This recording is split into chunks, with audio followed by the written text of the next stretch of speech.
Okay, Craig, welcome to the Free Speech Cage. Thanks, Max. As always, it's good to be back here. Now, I explained to you that I wanted to actually talk about a post that was on Facebook, and you said, what does it have to do with the Free Speech Cage? And then we started arguing about it, and I wanted to shoot you, or I thought your wife should shoot you.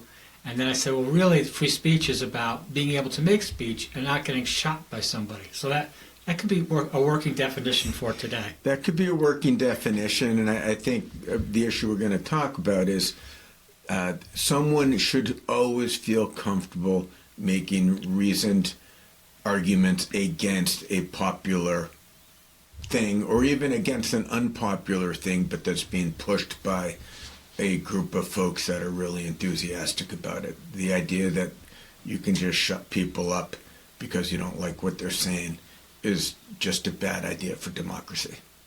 Well, exactly. And as anybody in this area knows, when you start talking about bike lanes and stuff like that, we definitely head into that territory. So we're just going to get straight into it. And so this is the post that Lindsay Rosen published a few days ago.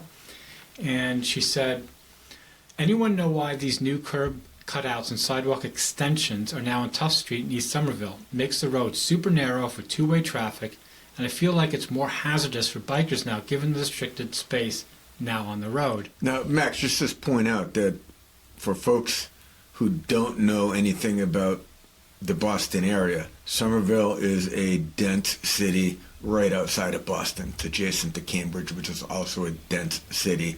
We're a mid-New England northern climate, and we're dense enough that we have a fair number of cyclists, we're heavy into college students, and we have a halfway decent public transportation system. So we're not talking about perhaps a newer, more car-oriented city. Right, exactly. And even though I live in Arlington now, I drive through Somerville all the time to go to my favorite place, Market Basket. Market Basket, of course, is a very popular place for people like you who drive. Right.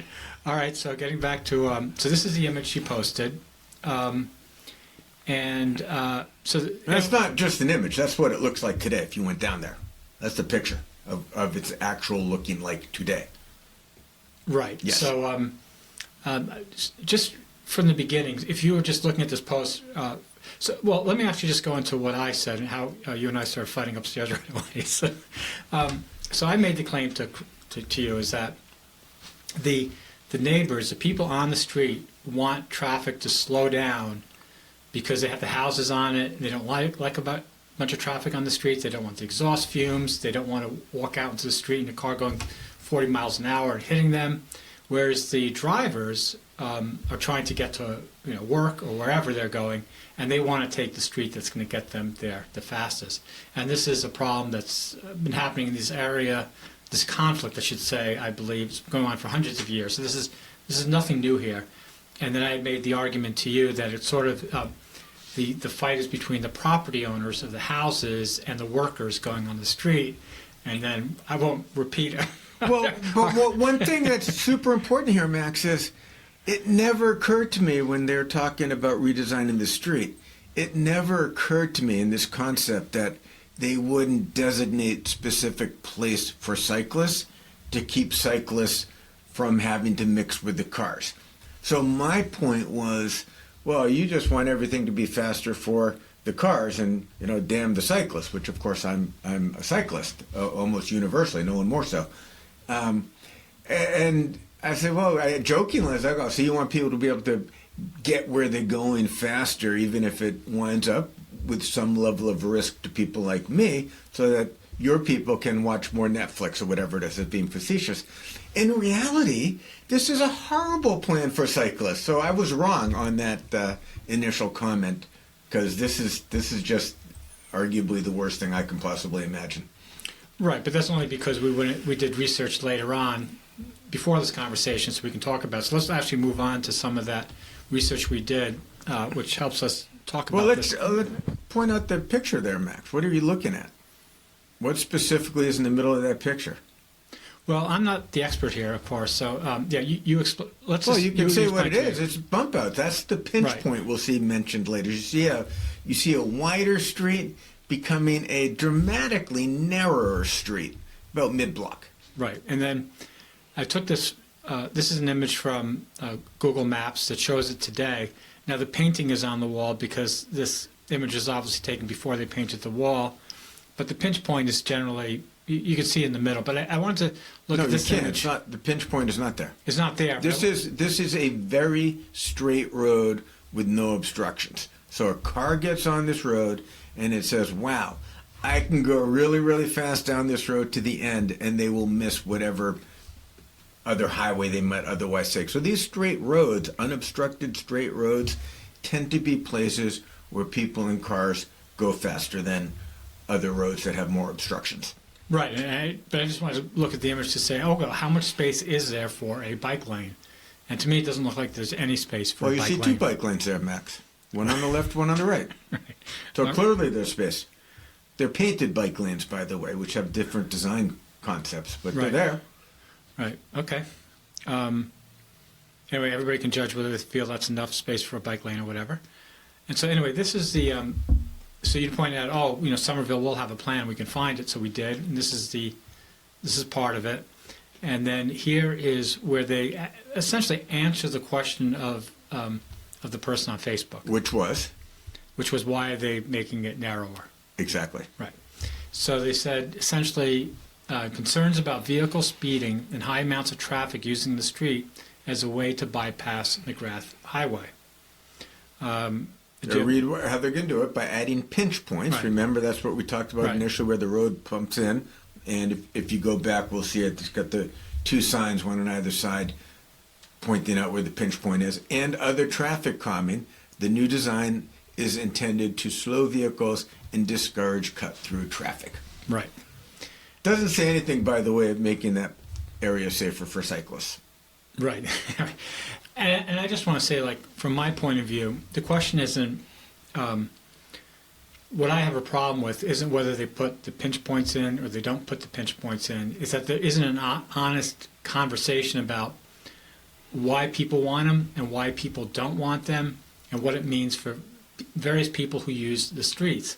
So I feel like if you, as a driver, say, I don't want them, you know, it slows me down, it makes you look like like an evil person, like you'd want to drive fast and hit children in the street or something Well, like clearly that. Right? you want to drive fast. And if you drive fast, you're more likely to hit a child in the street. This whole idea is to slow the traffic speed down, Max. Right. You can Right. think drivers should be able to go faster, or like me, you should want them to go slower. But that conversation is very honest. This will slow drivers down.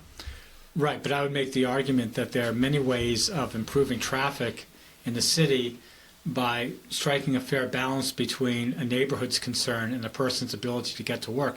It's because you have all these choke points, all these neighborhoods with No, it's one-way because you have streets. Waze. It's because you have Google Maps.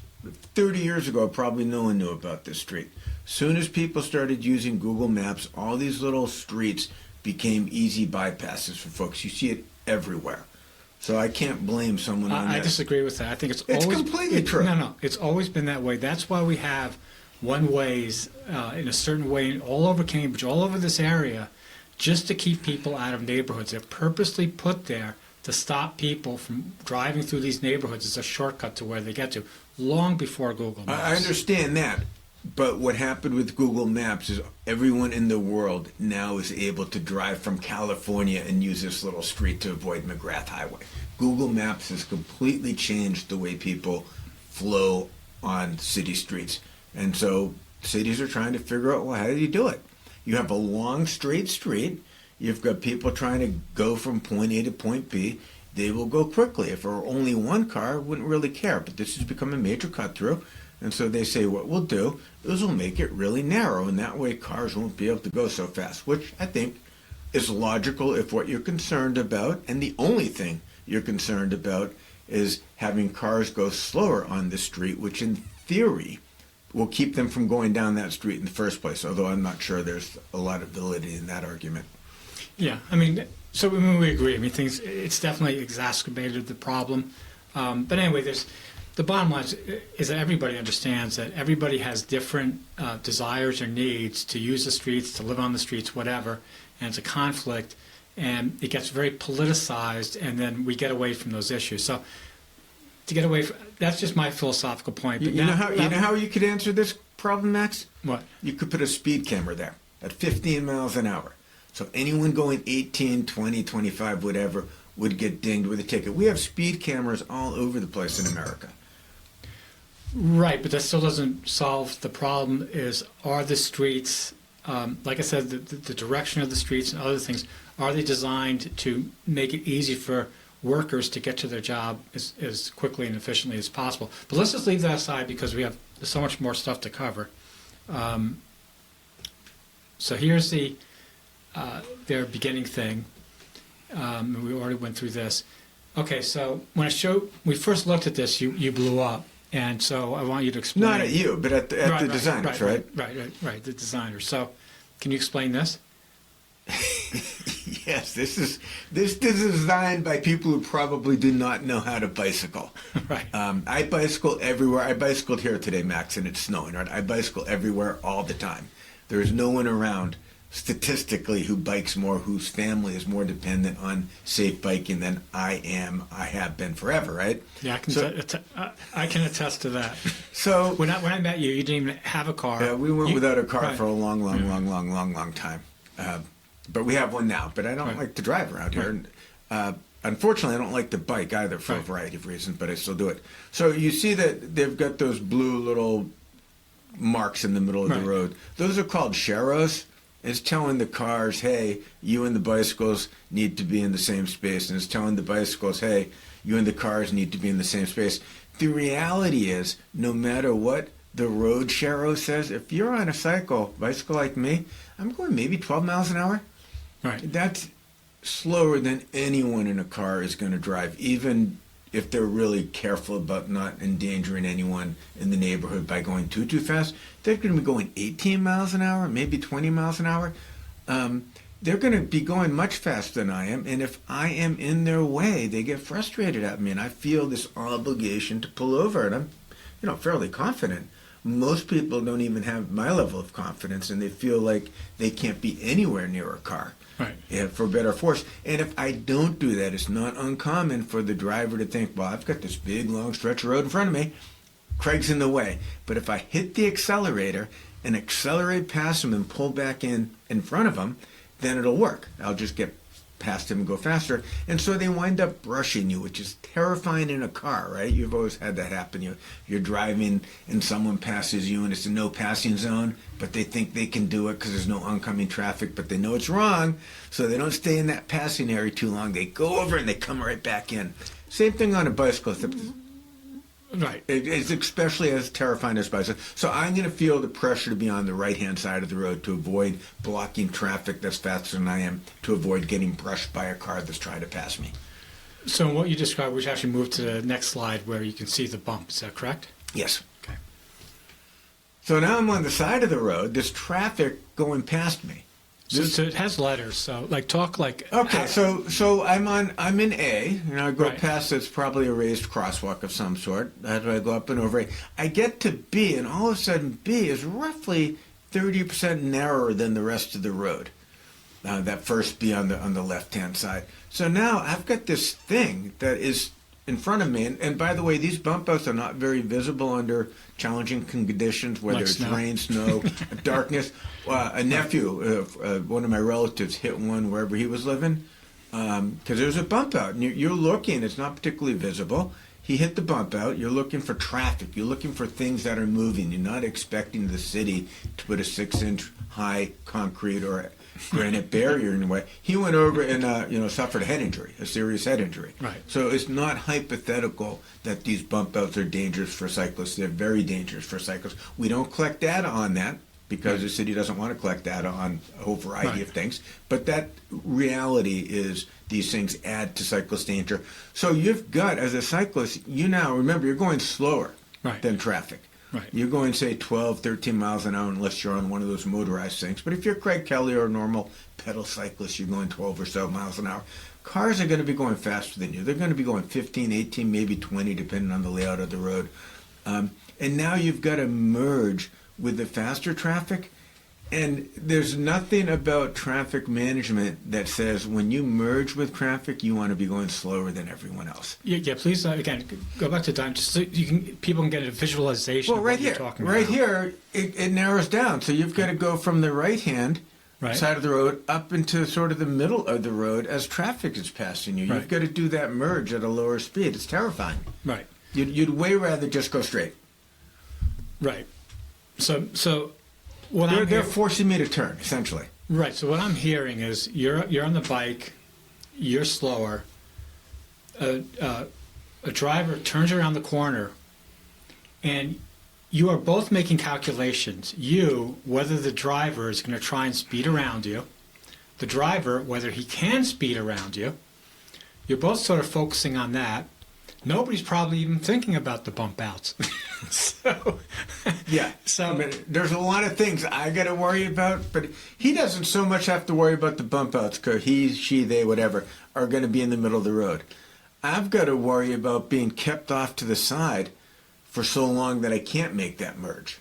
So then I wind up merging earlier on, and now I'm not illegally because I'm allowed to take the road, but now I'm blocking the person behind me who gets wicked frustrated. I've seen all this. It happens. And I understand where they're coming from. They're like, well, why aren't you over here? You're in my way at 12 miles an hour. I could go 15 or 18 or 20 or whatever it might be. And then if you look over at this other B, the oncoming traffic, these are called chicanes, by the way. The oncoming traffic going towards me, because I'm coming from this way, gets shifted to the left by this bump out. Right. So I'm over here, and all of a sudden the oncoming traffic has even less space to avoid me. It's really, really scary to have traffic coming towards you that way. And at night, when they've got lights on, those lights are right in your face because they're so close. It's absolutely blinding and disorienting. These plans are horrible for cyclists. Right, but am I right to sort of characterize it as you're basically actually creating a structure that forces everybody to play some sort of Chicken. form of chicken? Yes, that's exactly what you're doing. And so the reason that your solution, which is to put up cameras and give speeding tickets, is you force everybody to obey the law. So if everybody obeys the speed limit law, then everybody will stay behind each other, and nobody will feel like they need to play chicken because if Well, they do try and go back to the first picture, Max. right. No, the first picture, the one of the road as it is today. Oh, okay. If you go to that picture, what you see is a long, straight route for cyclists. I'm not playing chicken with anyone. I am well off to the right. Right. I am well off to the right. So I don't have to worry about this. This car coming towards me is probably 12 feet away, maybe more. I don't have to worry about their lights. I don't have to worry about anything with that car coming towards me. In the plan, we're basically sharing space. The car coming towards me and me. And you know what? As a cyclist, I'm going to lose. I'm Right. always on the getting bullied end, even if they don't mean anything by it. They could be the most polite, cautious, conscientious driver in the world. But the fact that they're coming towards me in shared space gives me pause and scares me. So if I could sum up your argument, I agree. I mean, I even agreed when I looked at it in the first place. Is better the way it was before. You're actually making it worse. Oh, You're God, making for it cyclists, it's more way better. dangerous. Way better. Way Right. better before. You had a much wider space for cyclists. And, you know, a car can be going 100,000 miles an hour down this road. They're not turning. It's a straightaway. Almost all collisions between cars and anything, but cars and bicycles especially, happen when someone's turning. If you're going straight and I'm going straight in the same direction, you know, two lines don't intersect if they're parallel. Right, but even as a driver, I would say that the bump outs are more expensive, more dangerous, because just like you said, I don't see very well at night. This is the Well, ironic thing to me. that's on you. If you don't see very well at night, Max, you shouldn't be driving. I'm not going to say we should design roads for people who are blind.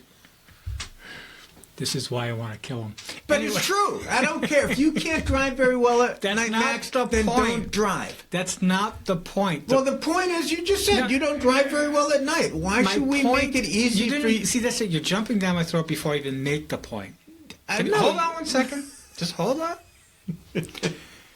I am saying, and this is a fact, that Cambridge, Somerville, on these communities are heavily boomer oriented. There are a lot of old people here who don't see well at night. This is a physical, biological fact. And then you're putting in these bump outs, and then you just put just a teeny bit of snow down on them, like we had today, like half an inch, and there's a good chance you're going to hit them. All right. And you know what you're going to do next time, Max? You're going to drive slower. What was the point of this exercise? To make people drive slower.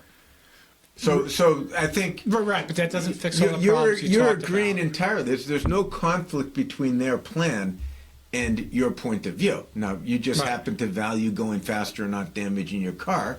Then you value what they think are safety aspects. And I would entirely be with them, and I don't care what happens to your car, if this plan actually turned out to be safer. No, that's not fair. You're putting me in a political position if I'm saying... I'm not saying anything I'm about not saying politics. bump outs or no bump outs. I agree with you. The way is to have speed limits that are respected. And, you know, what you're suggesting, I'm only just trying to say that you said the bump outs are bad for bicyclists, and I'm saying they're bad for drivers too. Yeah. So they're bad for everyone. I don't feel like it solves the problem. No, but I think you're missing the point. The point here is to slow traffic down, slow cars down, right? Apparently because residents don't like the faster cars. Bump outs will do that. Traffic will be slower But they on will that. injure people like your nephew. Separate point. That wasn't. Max, that's not what they were concerned about. They're concerned about slowing traffic. I don't care what they're concerned about. The actual end result is they're going to hurt more people this way. Yes, absolutely. Okay. You're entirely correct on that. This is a dangerous, bad redesign. It will, in fact, slow traffic down. Right. But it does not make the street safer. And that is horrible. But if you go up the top of many of the streets in Somerville, you see these shared designs and narrow roads and so forth. And they'll put metal pillars there, and then the metal pillars get knocked over because people run. And we see it in the, quote, protected bike lanes all the time. You know, those bollards that you're not supposed to hit, they get knocked over on a regular basis by cars, trucks, you know, whoever. So to think that somehow on this particular street, drivers will not run into these big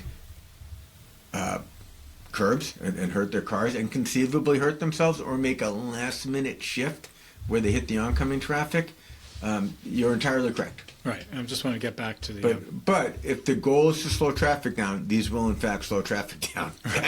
That's going to happen. You can put up anti-tank mines or, you know, all sorts of things and slow traffic down. This makes the road more dangerous, and in making it more dangerous, it will slow traffic down. But the slower traffic will still be more dangerous than what is there now for a variety of users, to include myself.